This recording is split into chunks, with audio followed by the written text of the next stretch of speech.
মে দিবসে অধিকার আদায় রাজপথে শ্রমজীবীরা শত বছরেও ভাগ্যবন্দী শোষণ বঞ্চনার বেড়া জালে উন্নয়নে বাংলাদেশেও কমেনি বৈষম্য।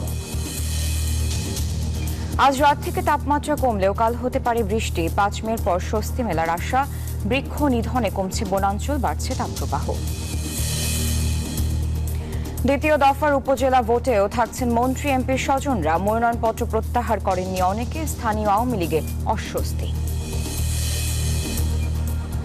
ভিসি শিক্ষক দ্বন্দ্বে কুমিল্লা বিশ্ববিদ্যালয় অনির্দিষ্টকালের জন্য বন্ধ ঘোষণা। হল ছাড়ার নির্দেশ দেয়া হলেও মানছেন না শিক্ষার্থীরা। বিশ্ববাজারের সঙ্গে মিল রেখে বাড়ল জ্বালানি তেলের দাম। ডিজেল কেরোসিনে লিটারে ১ টাকা, পেট্রোল অকটেনে বেড়েছে ২.৫ টাকা। আদালতের আদেশ লঙ্ঘনে $৯,০০০ জরিমানা গুনতে হচ্ছে ট্রাম্পকে। পুনরাবৃত্তি হলে যেতে হবে জেলে, নিউ ইয়র্ক কোর্টের সতর্কবার্তা। এবং টি-20 বিশ্বকাপের জন্য ১৫ সদস্যের দল ঘোষণা অস্ট্রেলিয়ার। স্টিভ স্মিথ ও জ্যাক ফ্রেজার বাদ পড়লেও রয়েছেন ডেভিড ওয়ার্নার।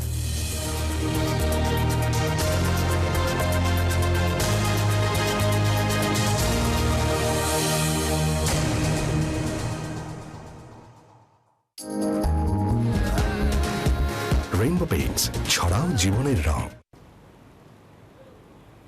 স্বাগত নিউজ 24 দিনের সংবাদের সাথে আছি আমি সারা মেহজাবিন। দেখছিলেন ওয়ালটন নন-স্টপ মিলিয়নিয়ার অফার সংবাদ শিরোনাম। শব্দের আরেক নাম, একদম ইউনিক স্ট্রাকচারাল ডিজাইনের কসমিক ডোর। এর ওয়াল থিকনেস ও রিপ থিকনেস বেশি থাকায় থেকে 50 বছরেরও বেশি। কসমিক ডোর, নিশ্চিন্তে 50 বছর। আজ মহান মে দিবস, বিশ্ব শ্রমজীবী মানুষের অধিকার আদায়ের দিন। এবার শ্রমিকদের পেশাগত নিরাপত্তা ও স্বাস্থ্যের ওপর জলবায়ু পরিবর্তনের প্রভাব প্রতিপাদ্যে বিশ্বব্যাপী পালিত হচ্ছে মে দিবস।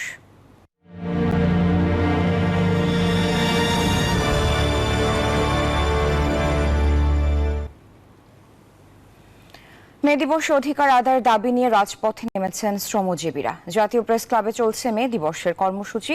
সেখানে আছেন আমাদের সহকর্মী রিয়াজ সুমন। রিয়াজ, কর্মসূচি থেকে বক্তারা কি বলছেন?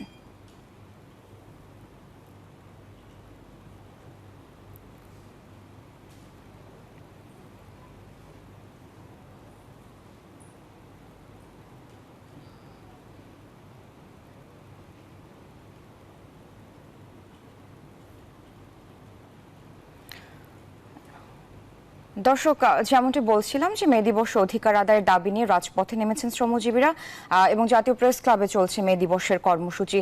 সেখানে আছেন আমাদের সহকর্মী রিয়াজ সুমন। রিয়াজ, কর্মসূচি থেকে বক্তারা কি বলছেন, সেখানকার সবশেষ পরিস্থিতি আমাদের জানাবেন।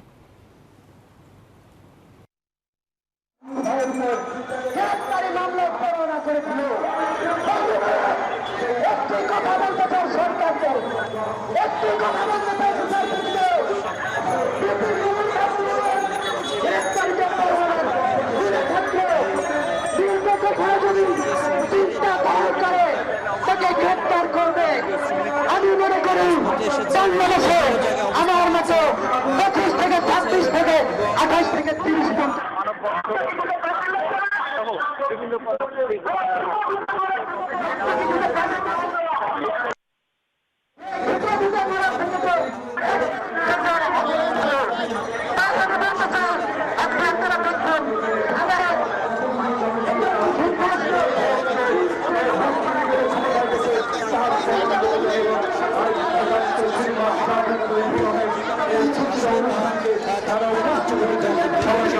পাচ্ছে না এমন অভিযোগ তারা করছেন।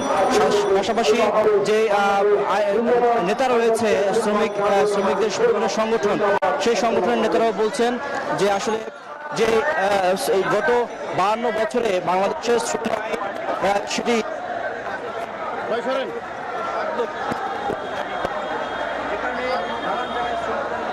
নানান বঞ্চনার শিকার হচ্ছেন, নানান নিগ্রহের শিকার হচ্ছেন। তারা যে ন্যায্য অধিকার, যে ন্যায্য মজুরি, সেটি তারা পাচ্ছেন না।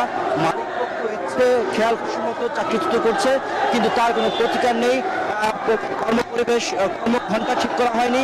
বিভিন্ন জায়গায় স্বেচ্ছাচারীভাবে মানুষকে খাটানো হচ্ছে। কর্মীদের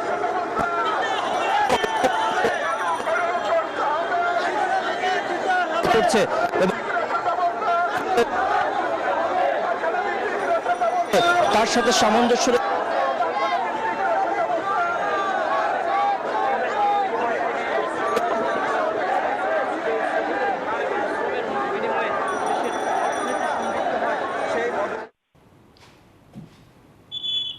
সুমন, আপনাকে ধন্যবাদ। দর্শক, জাতীয় প্রেস ক্লাব থেকে যুক্ত হয়েছিলেন সহকর্মী রিয়াজ সুমন। শত বছরেও বদলায়নি শ্রমিকের ভাগ্য। উন্নয়নের বাংলাদেশ মধ্য আয়ের পথে রওনা হলেও ব্যাপকভাবে পিছিয়ে শ্রমিকরা।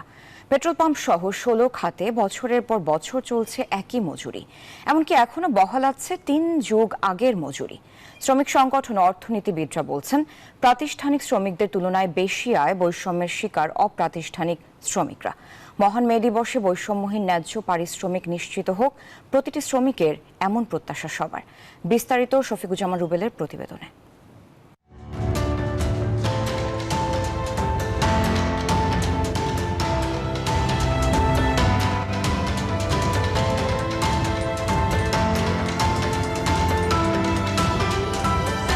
হাড়ভাঙা খাটুনি, বেড়েছে শ্রমিকের আয়, তারপরও চলে না সংসার। নিত্যপণ্যের ঊর্ধ্বগতিতে হিসাব মেলে না প্রতিদিনকার।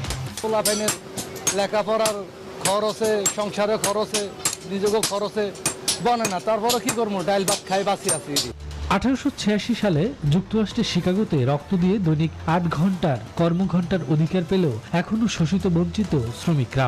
সংসার চালাতে তাদের অনেককেই করতে হয় 10 থেকে 12 ঘন্টার কাজ।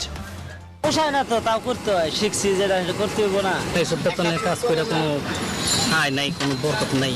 সব সাহেব যখন পূর্ণ হয় না, অনেক টান পড়ে অনেক। আছে না যে কিছু একটা করবো, ওই রকম কিছু করতে পারি না। বাংলাদেশ পরিসংখ্যান ব্যুরোর তথ্য মতে দেশের মোট জনসংখ্যার 65% মানুষ কর্মক্ষম, আর এর মধ্যে প্রায় 70% শ্রমিক অপ্রাতিষ্ঠানিক কাজে নিয়োজিত।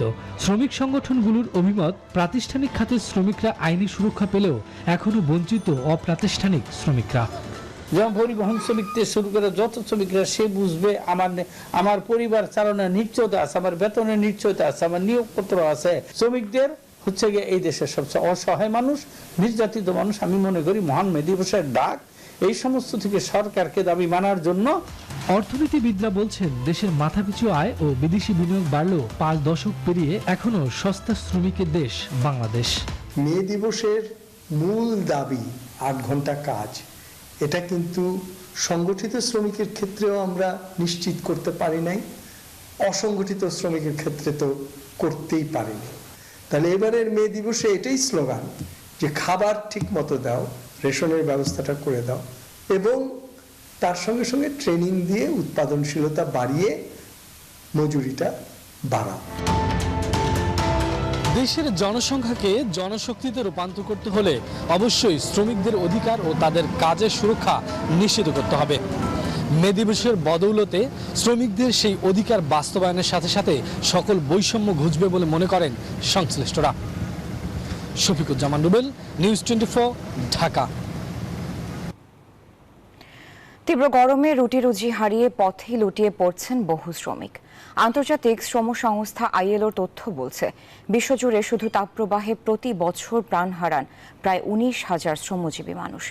যাদের শ্রম ঘামে গড়ে উঠছে সভ্যতা, তারাই আজ অনিরাপদ। এমন বাস্তবতায় পেশাগত নিরাপত্তা ও স্বাস্থ্যের উপর জলবায়ু পরিবর্তনের প্রভাব প্রতিপাদ্যে বিশ্বব্যাপী আজ পালিত হচ্ছে মহান মে দিবস। মাসুদ রানার প্রতিবেদন। মাথার উপর 42 ডিগ্রি তাপেও থামেনি সাহেব আলীর জীবনের চাকা। টুংটাং আওয়াজে জীবন জীবিকার তাগিদে নিরুপায় তার ছুটে চলা। তবে অসহনীয় গরমে একসময় পোড়া কাঠ হয়ে থমকে দাঁড়ায় 45 বছর বয়সী মানুষটি। গা বেয়ে নামতে থাকে ঘামের স্রোত, পেটের ক্ষুধার প্রতি যেন তার সব আক্ষেপ। রেস্ট নিতে গেলে অনেক ইনকামের ক্ষতি হয়, অনেক কষ্ট করে চালানো লাগে, হাতে রেস্টও করা লাগে, ইনকাম করাও লাগে। ইনকাম না করে খাবো কি এমনি? এপ্রিলের খরতাপে বেশি ভোগান্তি এসব খেটে খাওয়া মানুষের। শ্রমিকের ঘামে গড়ে উঠছে নগর বন্দর শিল্প কারখানা।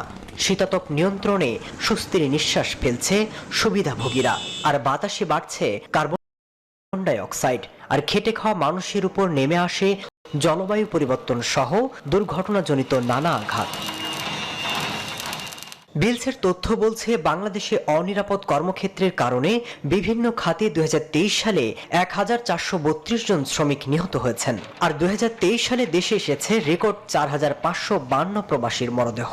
শুধু তীব্র গরম আর তাপদাহে বাংলাদেশ সহ বিশ্বজুড়ে প্রতি বছর হাজারো শ্রমজীবী মানুষের মৃত্যু হচ্ছে। আন্তর্জাতিক শ্রম সংস্থা আইলোর তথ্য বলছে বিশ্বজুড়ে প্রতি বছর তীব্র গরম আর তাপদাহে প্রায় 19,000 শ্রমিকের মৃত্যু, কর্মক্ষেত্রে আহত হচ্ছেন 2 কোটিরও বেশি শ্রমজীবী। বিশ্বের 70% বেশি শ্রমিক জলবায়ু পরিবর্তনজনিত গুরুতর স্বাস্থ্য ঝুঁকিতে।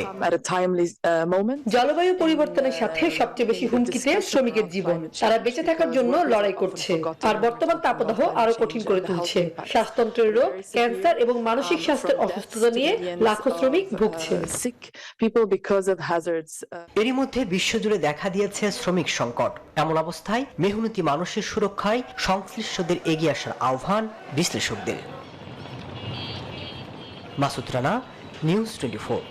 এই যে আমার ব্যাগ আরএফএল গ্যাস স্টোভ, এর সায়েন্টিফিক নজল আর ব্রাশ বার্নার তাপকে সমানভাবে ছড়িয়ে খরচ বাঁচায় 25%। আরএফএল গ্যাস স্টোভ নিরাপদ ও গ্যাস সাশ্রয়ী। 304 ফুড গ্রেড স্টেইনলেস স্টিলে তৈরি, যা নিশ্চিত করে জংবিহীন সিঙ্কের আজীবন নিশ্চয়তা। আরএফএল কিচেন সিঙ্ক, স্বাস্থ্যকর কিচেনের চিরস্থায়ী সমাধান। এবার দেশে তাপপ্রবাহ তাপমাত্রার খবর জানাতে আমাদের সাথে যুক্ত হবেন সহকর্মী সোহাগ বক্স। স্যার, আপনাকে ধন্যবাদ। দর্শক, তাপপ্রবাহের খবরের শুরুতে যদি একটু জানিয়ে রাখতে চাই যে সারা দেশে আজও কিন্তু তাপপ্রবাহ ব্যাহত থাকবে এবং আগামীকাল ঢাকা, বরিশাল, চট্টগ্রাম, সিলেট বিভাগে বৃষ্টি হওয়ার সম্ভাবনা রয়েছে, যার ফলে কিছুটা তাপপ্রবাহ কমতে পারে। আগামী 5 মে সারা দেশে বৃষ্টিপাত হলে ক্রমান্বয়ে তাপমাত্রা কমে যাবে আর জনজীবনে ফিরবে স্বস্তি। তবে মে মাসেও 2 থেকে 3টি মৃদু মাঝারি ধরনের তাপপ্রবাহ বয়ে যেতে পারে। সে সময় তাপমাত্রা 36 থেকে 40 ডিগ্রি সেলসিয়াসে ওঠানামা করবে বলে বলা হচ্ছে। এদিকে বাতাসে জলীয় বাষ্পের পরিমাণ বেশি থাকায় গরমের অনুভূতি হচ্ছে বেশি, এমনটাই জানাচ্ছে আবহাওয়া অধিদপ্তর।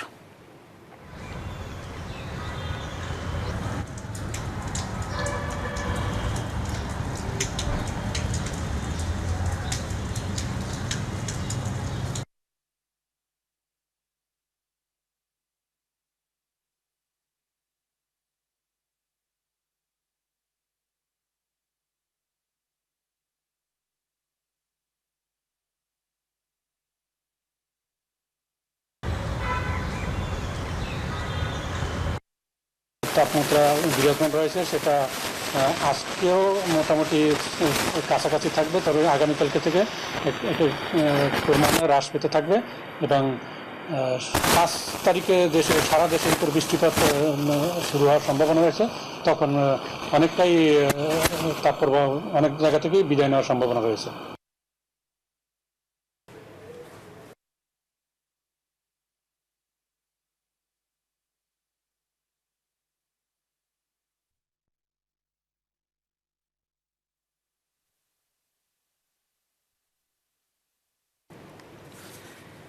দর্শক, বঙ্গবন্ধু আন্তর্জাতিক সম্মেলন কেন্দ্রে মে দিবসের আলোচনা সভায় এই মুহূর্তে কথা বলছেন প্রধানমন্ত্রী শেখ হাসিনা। আমরা সরাসরি চলে যাচ্ছি সেখানে।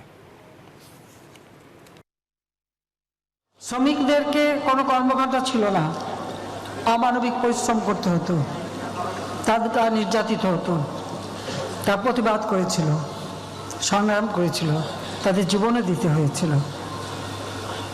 তাদের দাবি ছিল মাত্র 8 ঘন্টা তারা কাজ করবে একটানা। আর এই 8 ঘন্টা সময়ের দাবিতেই তাদের এই আন্দোলন। আর এই আন্দোলন করতে যে সেই যুক্তরাষ্ট্রের পুলিশের হাতে তাদের জীবন দিতে হয়েছিল। সেই দিন যারা শ্রমিকদের অধিকারের জন্য সংগ্রাম করেছিলেন, শ্রমের উপযুক্ত মূল্য এবং দৈনিক 8 ঘন্টা কাজের জন্য দাবি নিয়ে যারা সংগ্রাম করেছিলেন এবং যারা জীবন দিয়েছেন, আমি তাদেরকেও আজকের দিনে স্মরণ করি। কারণ তাদের এই মহান আত্মত্যাগের বিনিময়ে আমাদের শ্রমিক শ্রেণী পেয়েছেন তাদের অধিকার।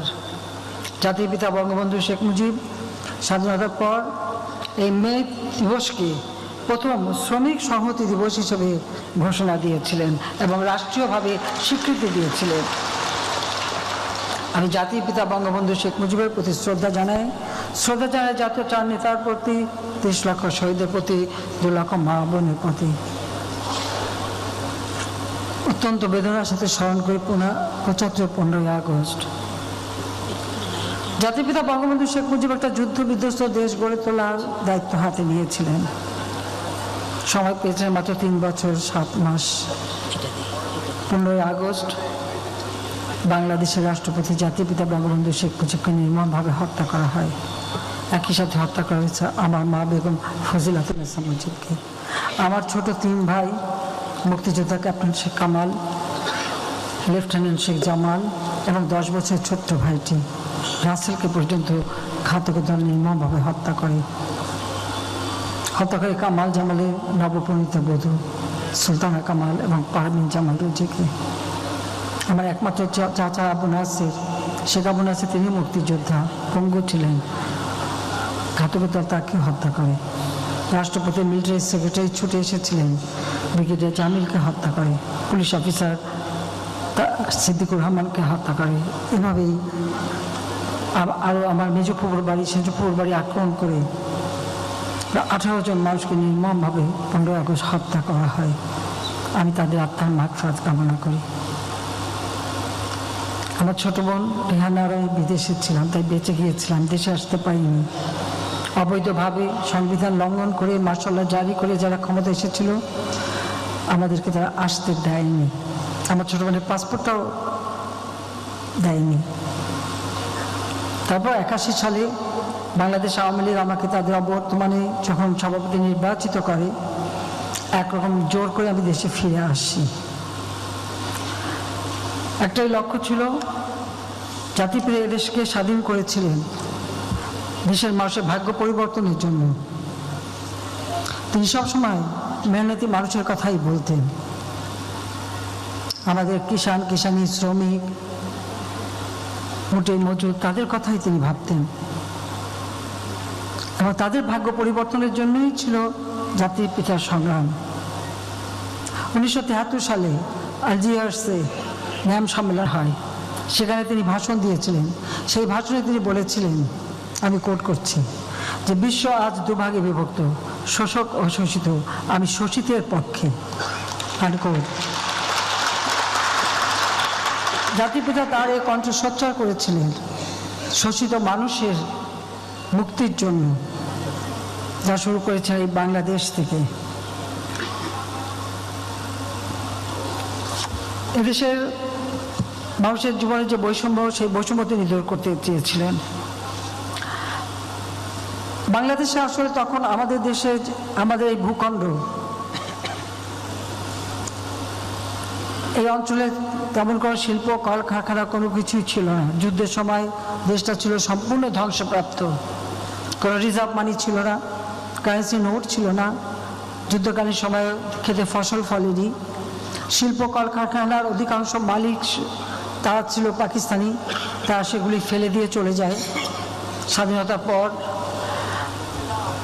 মা যেমন একটা রুগ্ন সন্তানকে বুকে নিয়ে লালন পালন করে সুস্থ করে গড়ে তোলে, ঠিক সেইভাবে জাতির পিতা বঙ্গবন্ধু শেখ মুজিব স্বাধীনতার পরপরই শূন্য হাতে একটা যুদ্ধ বিধ্বস্ত দেশ গড়ে তোলার দায়িত্ব হাতে নিয়েও সকল পরিত্যক্ত কলকারখানা জাতীয়করণ করেন এবং শ্রমিকদের অধিকার নিশ্চিত করবার পদক্ষেপ নেন।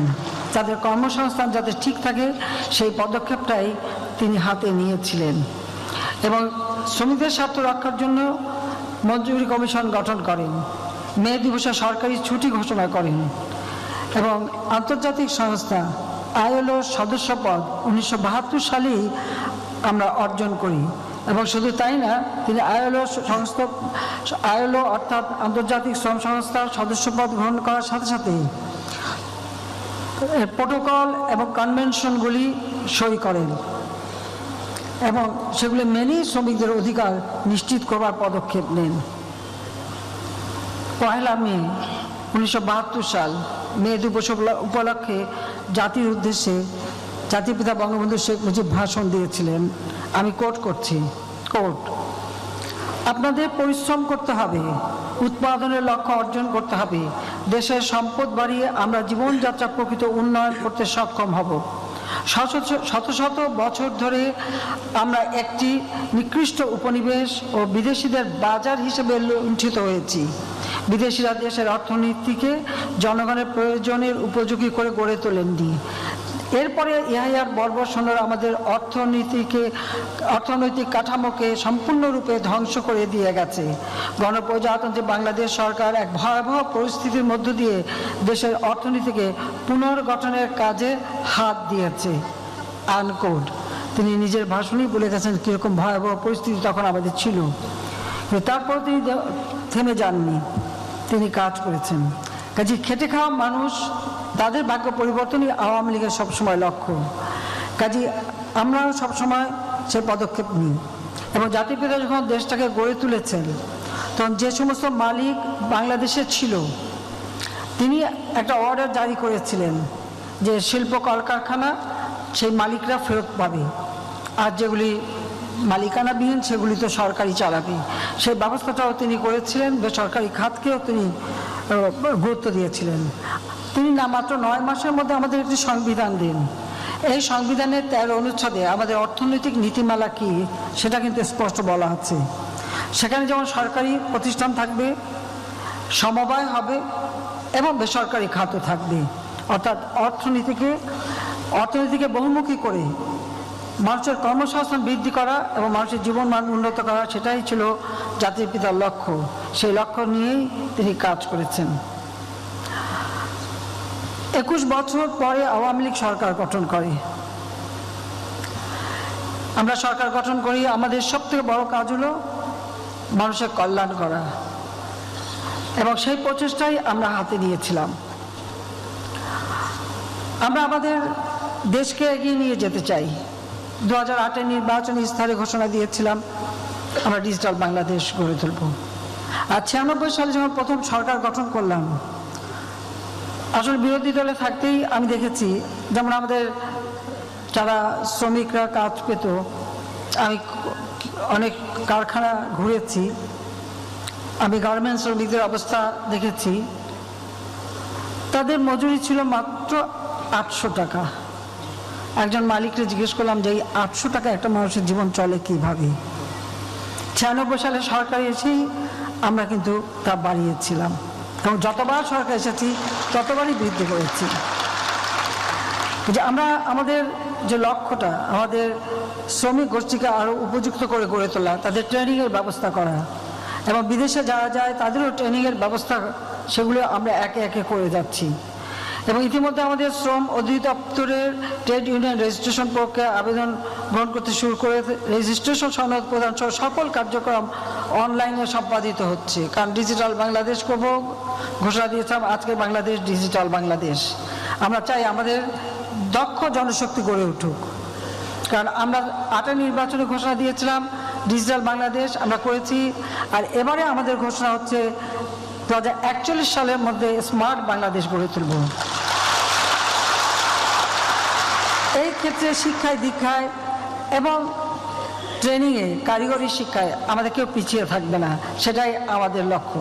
আর শ্রমিকদের সব ধরনের সুযোগ সুবিধার জন্য ব্যাপক কর্মসূচিও আমরা বাস্তবায়ন করে যাচ্ছি। আমরা কলকারখানা এবং প্রতিষ্ঠানসমূহ পরিদর্শন এবং পরিদর্শনের পরবর্তীতে নোটিশ প্রদান, শ্রম আদালতে মামলা দায়ের, অভিযোগ ব্যবস্থাপনা, labour inspection management application lima এর মাধ্যমে আমরা ব্যবস্থা নিচ্ছি। কেউ যদি আমাদের শ্রমিকদের ন্যায্য পাওনা থেকে বঞ্চিত করে, সে যে যত বড়ই হোক না কেন, আন্তর্জাতিক খ্যাতি সম্পন্ন হলেও তাদেরকে আমরা ছাড়ি না, ছাড়বো না। শ্রমিকের পাওনা যথাযথভাবে পরিশোধ করতে হবে, তাদের ভালো মন্দ দেখতে হবে। আপনারা জানেন যে আমাদের শিল্প কলকারখানা যেমন গার্মেন্টস প্রায় আগুন লাগতো। এই আগুন কেন লাগে সেটাও যেমন আমরা খুঁজে বের করেছি, সেই সাথে সাথে আমাদের প্রত্যেকটা শিল্প কলকারখানা যেন আধুনিক হয়, অগ্নি নির্বাপক ব্যবস্থা থাকে, শ্রমিকের জীবনমান যেন নিরাপদ থাকে, সেই পদক্ষেপ নিয়েছি। তার জন্য আমি বিশেষ প্রণোদনা দিয়েছি। আমি আলাদাভাবে সমস্ত অগ্নি নির্বাপক যন্ত্র থেকে শুরু করে ইন্ডাস্ট্রিগুলি যাতে গ্রিন ইন্ডাস্ট্রি হিসেবে গড়ে ওঠে, তার জন্য প্রতিটি যা প্রয়োজন ছিল সব কিছুর প্রতি ট্যাক্স তুলে দিয়ে সহজলভ্য করে দিয়েছিলাম, যাতে করে আমাদের শিল্প কলকারখানাগুলি নিরাপদ হয়। আজকে সারা বিশ্বে গার্মেন্টসের 10টি যদি হিসাব করা হয় তো 10টির মধ্যে বলতে গেলে 10টি আছে বাংলাদেশে। এটাই হচ্ছে প্রায় 200-250 শিল্প কলকারখানা গ্রিন শিল্প কলকারখানা হিসেবে আমরা গড়ে তুলতে সক্ষম হয়েছি। আমরা শ্রমিক ভাই বোনদের যে কোনো সমস্যা সংক্রান্ত অভিযোগ গ্রহণ, অভিযোগ নিষ্পত্তি, প্রয়োজনীয় পরামর্শ প্রদানের জন্য সার্বক্ষণিক টোল ফ্রি হেল্পলাইন করা হয়েছে, যেটা হচ্ছে 16357 এই 16357 চালু হয়েছে। সেখানে যদি শ্রমিকদের কোনো অসুবিধা হয় তারা টেলিফোন করলে সাথে সাথে তারা যে কোনো সমস্যা পড়লে সেটা সমাধানের ব্যবস্থা নেওয়া হবে, সে ব্যবস্থা করা হয়েছে। এবং শিল্প কলকারখানা বিশেষ করে গার্মেন্টসের পরিদর্শনের জন্য পরিদর্শক এবং মনিটরিংয়ের ব্যবস্থা করা হয়েছে। শ্রম আইন 2006 সালে বিএনপি ক্ষমতায় থাকতে যখন এটা পার্লামেন্টে তোলা হয়, আমরা বিরোধী দল ইসলাম আমরা অনেকগুলি সংশোধনী নিয়েছিলাম, তখন তারা একটা সংশোধনীও গ্রহণ করে নাই। কিন্তু আমরা যখন দ্বিতীয়বার সরকারে আসি আমরা সেই শ্রম আইন সংশোধন করে শ্রম আইন সংশোধন আইন 2018 আমরা প্রণয়ন করেছি। এর মাধ্যমে কর্মক্ষেত্রে শ্রমিকদের সংগঠিত হওয়ার অধিকার যেমন সহজতর হয়েছে, তেমনি সামাজিক সংলাপকেও অগ্রাধিকার দিয়ে মালিক শ্রমিক সম্প্রীতি বজায় রাখার পথ সুগম হয়েছে। কারণ এটা বাস্তব যে যদি আমরা অর্থনীতিকে গতিশীল রাখতে চাই আর আমাদের শিল্পের মালিকরাও যদি আরও বেশি মুনাফা করতে চান, তো শ্রমিকদের দিকে তো অবশ্যই তাদের দেখতে হবে। আজকের যে প্রতিপাদ্য বিষয়টা, শ্রমিক মালিক গর্ব দেশ, স্মার্ট হবে বাংলাদেশ, আমি মনে করি অত্যন্ত উপযোগী একটি প্রতিপাদ্য এবং আমরা সেটাই বিশ্বাস করি। আমরা বিদেশের বিভিন্ন খাতে কর্মরত শ্রমিকদের কল্যাণ নিশ্চিত করার জন্য বাংলাদেশ শ্রমিক কল্যাণ ফাউন্ডেশন তহবিল গঠন করা হয়েছে, যেখান থেকে প্রাতিষ্ঠানিক অপ্রাতিষ্ঠানিক যে কোনো খাতে নিয়োজিত শ্রমিক বা তাদের সন্তানের উচ্চশিক্ষার জন্য শ্রমিক কর্মরত অবস্থায় দুর্ঘটনাজনিত কারণে স্থায়ীভাবে অক্ষম হলে অথবা মৃত্যুবরণ করলে বা জরুরি ও দুরারোগ্য ব্যাধির চিকিৎসার জন্য আর্থিক সহায়তা প্রদান করা হয়। এর বাইরেও দুর্ঘটনা ছাড়াও আন্দোলনের নামে যখন বাসে আগুন, ট্রাকে আগুন, শ্রমিক সহ মানুষকে পুড়িয়ে মেরেছিল ওই বিএনপি জামাত জোট, প্রায় 3800 বাস, ট্রাক, গাড়ি, রিক্সা, ভ্যান, সিএনজি, এমন কিছু নাই, ট্রেন, লঞ্চ, তারা আগুন দিয়েছে এবং জ্যান্ত মানুষ ওখানে পুড়ে মারা গেছে।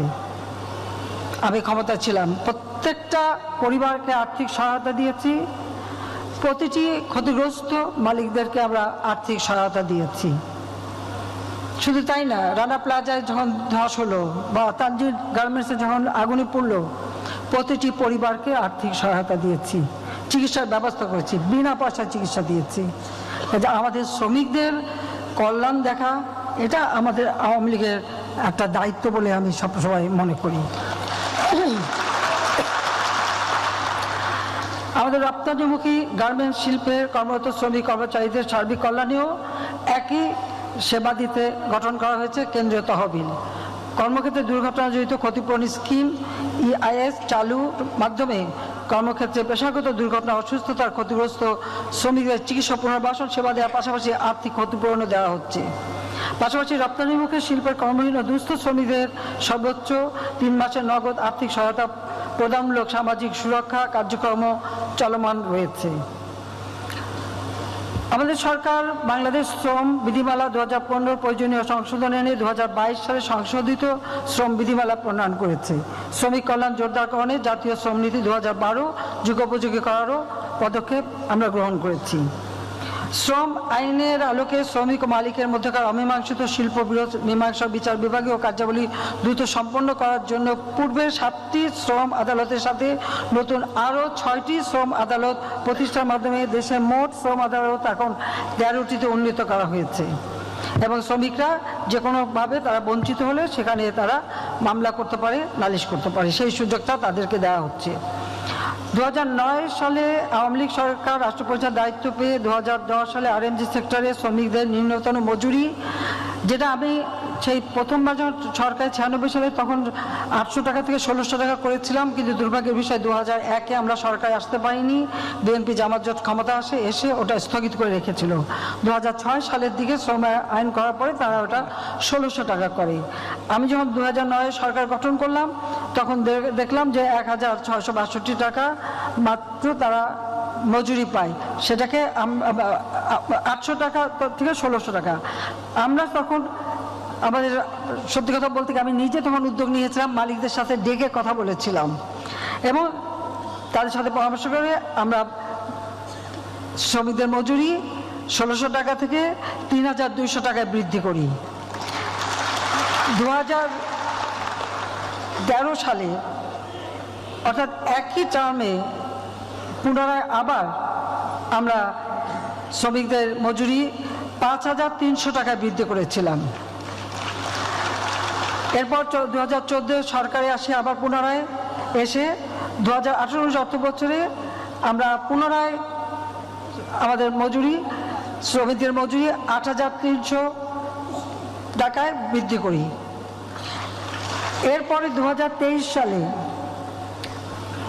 যখন কোভিড-19-এর অতিমারি দেখা গিয়েছে, সেই সময় আমরা যেমন মালিকদেরকে প্রণোদনা দিয়েছি, স্বল্প সুদে ঋণ দিয়েছি, পাশাপাশি আমাদের গার্মেন্টস শ্রমিক বা শ্রমজীবী মানুষ তাদের জন্য বিশেষভাবে তাদের মজুরি আমরা কারো হাতে না দিয়ে বাংলাদেশ ব্যাংকের মাধ্যমে সরাসরি আমাদের শ্রমিক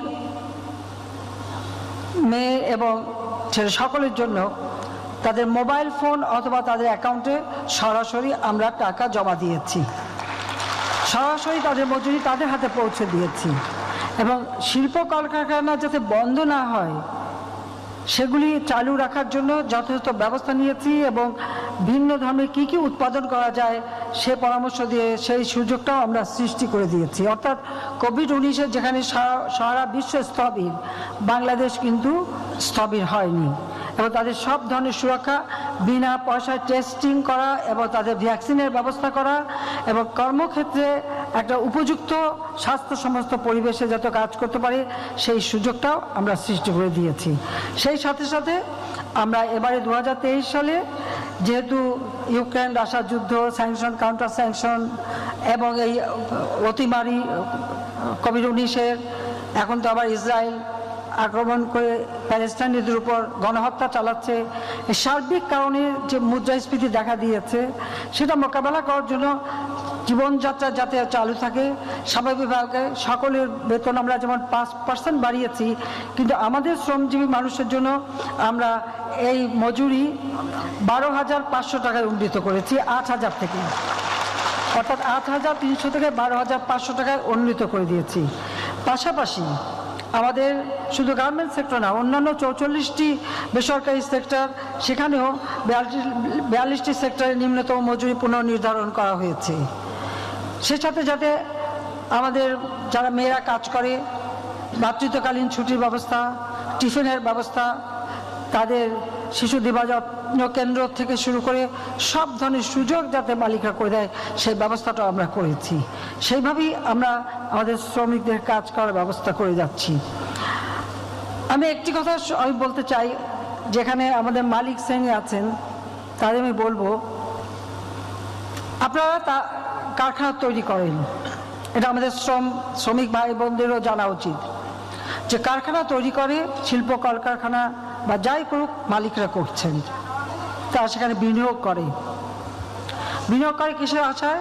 তারা উৎপাদন বাড়াবে, ব্যবসা করবে, লাভ করবে, সেটাই তো তাদের উদ্দেশ্য। সেই সাথে সাথে শ্রমিকদেরও আমি বলবো যে শ্রমিকরা সেখানে কাজ পান, আর যে প্রতিষ্ঠান আপনাদের কাজের সুযোগ করে দিচ্ছে, আপনাদের রুটি রুজির ব্যবস্থা করে দিচ্ছে, ভাত কাপড়ের ব্যবস্থা করে দিচ্ছে, তাদেরও যেমন দায়িত্ব আছে সেই সাথে মালিকদেরও দায়িত্ব আছে যে শ্রমিকরা তাদের শ্রম দিয়ে উৎপাদন বাড়িয়ে তাদের জীবন জীবিকা বা জীবনকে উন্নত করা অথবা বিলাসবহুল জীবনের সুযোগ করে দিচ্ছে, তারা একটু বিলাসিতা একটু কমিয়ে শ্রমিকদের দিকে বিশেষ নজর দেবে, সেটাই আমি চাই। আমরা কোভিড-19 সময় যে প্রণোদনা দিয়েছি, সেখানেও তো আমরা ভর্তুকি দিয়েছি, মাত্র 4% ইন্টারেস্টে আমরা ঋণ দিয়েছি মালিকদের, যেন আমার শিল্প কলকারখানা বন্ধ না হয়। ধীরে ধীরে তারা সেটা পরিশোধ করছেন। এই প্রণোদনা প্যাকেজ ঘোষণা করার ফলে কারো ব্যবসা কিন্তু ক্ষতি হয়নি, আবার শ্রমিকরাও তাদের মজুরিটা নিয়মিত পেয়েছেন। কাজে এখানে আমি বলবো, আমি জানি আমাদের দেশে কিছু কিছু ভাড়াটা লোক, আমি বলবো কথায় কথায় তারা শ্রমিকদের নিয়ে রাস্তায় নামার চেষ্টা করে। এখন যে কারখানা আপনার ভাত কাপড়ের ব্যবস্থা করছে, কাজের ব্যবস্থা করছে, জীবন জীবিকার ব্যবস্থা করছে, সেই কারখানা নিজেরা যদি ধ্বংস করতে যান, ভাঙাচোরা, আগুন দেওয়া বা এই ধরনের কাজ করেন, তাহলে ক্ষতিকার হচ্ছে, নিজের ক্ষতি হচ্ছে, পরিবারের ক্ষতি হচ্ছে, দেশের ক্ষতি হচ্ছে, মালিকদেরও ক্ষতি হচ্ছে। তো মালিকদের তো ওই একটা ব্যবসা থাকে না, আরও ব্যবসা থাকে, তারা হয়তো পুষিয়ে নিতে পারেন, কিন্তু আপনাদের নিজেদের ক্ষতি তো নিজেরা করেন। আমাদের দেশে আমাদের শ্রমিক শ্রেণীর দাবির জন্য বা কথা বলার জন্য তো আমরা আছি, আমরা কিন্তু বলি। আমি প্রধানমন্ত্রী শুধু না, আমি জাতির পিতা বঙ্গবন্ধু শেখ মুজিবের মেয়ে, আমি সেইভাবেই নিজেকে বিবেচনা করি।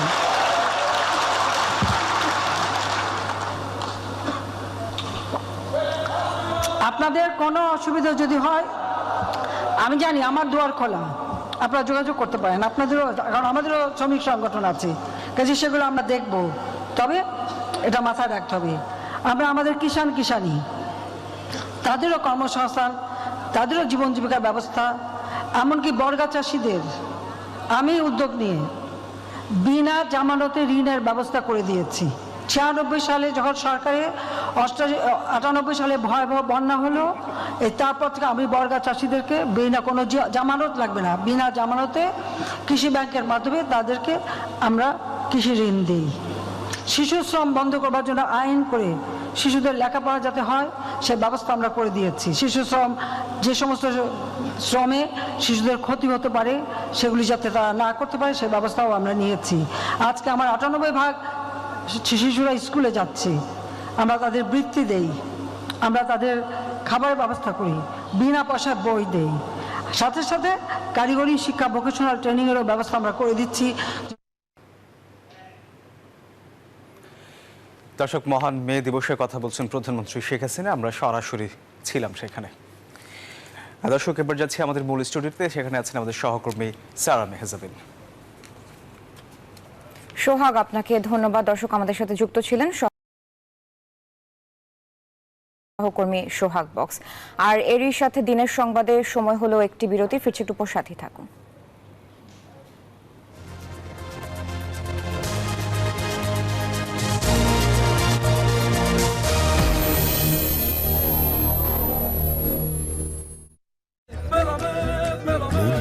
সাথে করা বেলামে New Zealand Dairy, excellence in quality.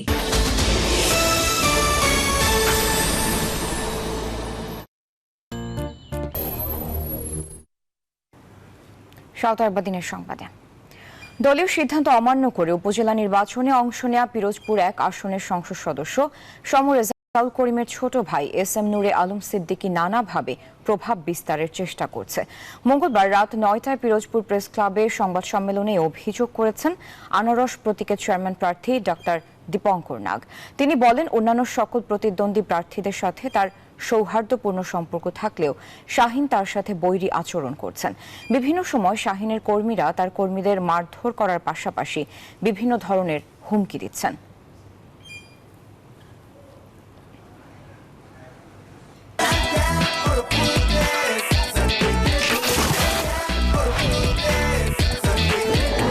Uncapped করো ফ্রুটনেস, সানকুইকের গুডনেস। শিক্ষকদের চলমান আন্দোলনের মুখে অনির্দিষ্টকালের জন্য বন্ধ ঘোষণা করা হয়েছে কুমিল্লা বিশ্ববিদ্যালয় ও আবাসিক হলগুলো। তবে বিশ্ববিদ্যালয় বন্ধের এই ঘোষণা মানছে না সাধারণ শিক্ষার্থীরা। বন্ধ ঘোষণার কয়েক ঘন্টা পর ক্যাম্পাস খুলে দেওয়ার দাবিতে আন্দোলন করছেন সাধারণ শিক্ষার্থীরা। বুধবার মানববন্ধনে অংশ নেয় তারা। শিক্ষার্থীদের দাবি, হল ছাড়ার বিষয়ে সুনির্দিষ্ট কোনো আদেশ পাননি তারা। শিক্ষক ভিসি সমঝোতা করে দ্রুত বিশ্ববিদ্যালয় কার্যক্রম স্বাভাবিক করার দাবি তাদের। নুডলস খান নাই? তাহলে তো নুডলসই খান নাই। নুডলস খান নাই তো নুডলসই খান নাই।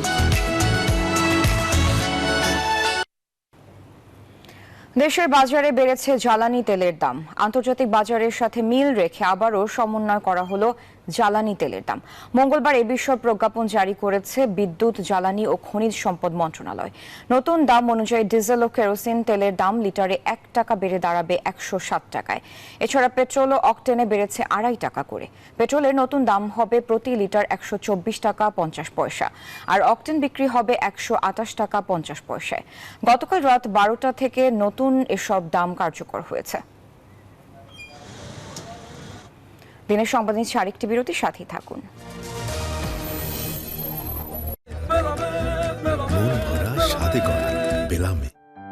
কয়েলের চেয়ে দ্বিগুণ শক্তি নিয়ে নতুন ফর্মুলায় গুড নাইট লিকুইড।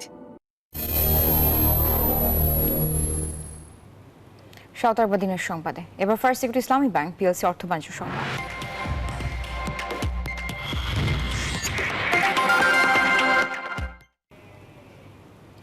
প্রায় 13 ঘন্টার বিরতিহীন অভিযানেও কর ফাঁকির 50 কোটি টাকা আদায় করতে পারেনি জাতীয় রাজস্ব বোর্ড এনবিআর এর বিশেষ দল।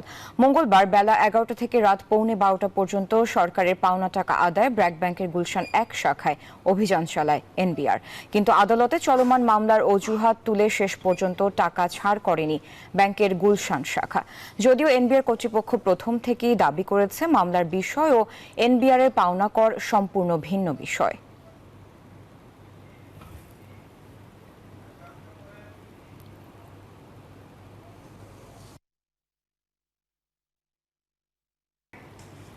দিনের সংবাদ নিচ্ছে আরেকটি বিরতির সাথেই থাকুন।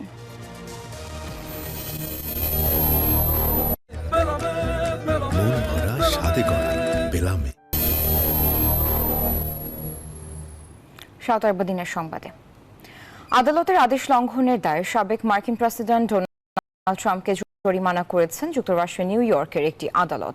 সেই সাথে তাকে সতর্ক করা হয়েছে পরবর্তী সময় আদালতের আদেশ লঙ্ঘন করলে তার জেল হতে পারে। মঙ্গলবার ওই আদালতে মুখ বন্ধ রাখার জন্য পর্নোতারকা স্টর্মি ড্যানিয়েলসকে ঘুষ দেওয়ার অভিযোগে ট্রাম্পের বিরুদ্ধে করা মামলার শুনানি চলছিল। 77 বছর বয়সী ট্রাম্পকে আদালতের আদেশ লঙ্ঘনের জন্য দায়ী করেন বিচারক হুয়ান মার্চেন্ট। আদালতের ওই আদেশ ছিল প্রকাশ্যে মামলার সাক্ষী, বিচারক বা আদালতের কর্মী এবং তাদের আত্মীয় স্বজনকে যেন আক্রমণ না করেন ট্রাম্প। 9 বার এই আদেশ লঙ্ঘনের জন্য ট্রাম্পকে $9,000 জরিমানা করেন বিচারক।